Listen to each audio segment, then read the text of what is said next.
let me tell you a story about the day my 9-year-old daughter taught an entire school a lesson in petty revenge. And honestly, I've never been prouder. So last month, I get a call from my daughter Mia's school. The secretary tells me I need to come in immediately because Mia is in serious trouble for destroying another student's property. And I'm instantly confused because Mia is not that kid. She's the kid who reminds the teacher about forgotten homework, the kid who apologizes when someone bumps into her. So I drop everything and drive to the school, fully expecting to hear that she accidentally spilled juice on someone's backpack or something harmless like that.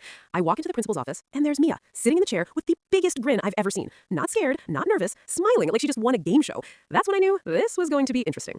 The principal, Mr. Torres, starts lecturing me about how Mia deliberately destroyed another girl's expensive necklace and how this kind of behavior is completely unacceptable.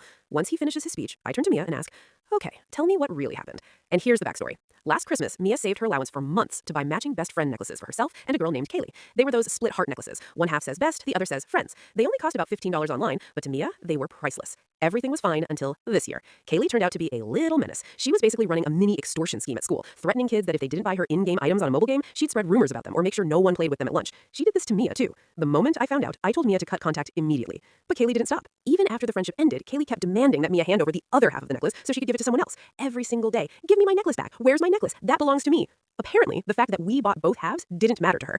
Now enter my nephew Tyler. He's 17, extremely protective, and when he heard what was happening, he was furious. So one weekend, while Mia was visiting my sister's house, Tyler and his twin brother Connor decided to help Mia process her emotions. They grabbed some tools and completely destroyed the necklace. Hammer, pliers, total annihilation. The heart charm was smashed into tiny pieces. Mia thought it was the funniest thing ever and kept the broken pieces in her jewelry box like trophies. Fast forward to school. Kaylee once again demands the necklace, so Mia finally snaps. She puts all the broken pieces into a little plastic bag, walks up to Kaylee's lunch table, dumps them out in front of her, and calmly says, "Here's your necklace back. You're just going to need super glue and a lot of patience." Kaylee immediately loses it. She starts screaming, turns bright red, and runs to the teacher claiming Mia destroyed her property. And that's how I end up sitting in the principal's office. When Mr. Torres finishes scolding us, I start laughing. I couldn't help it. He looks at me like I've completely lost my mind. So I calmly pull out my phone, show him the order confirmation from when I bought the necklaces, and explain that Mia destroyed her own property, which she had every right to do.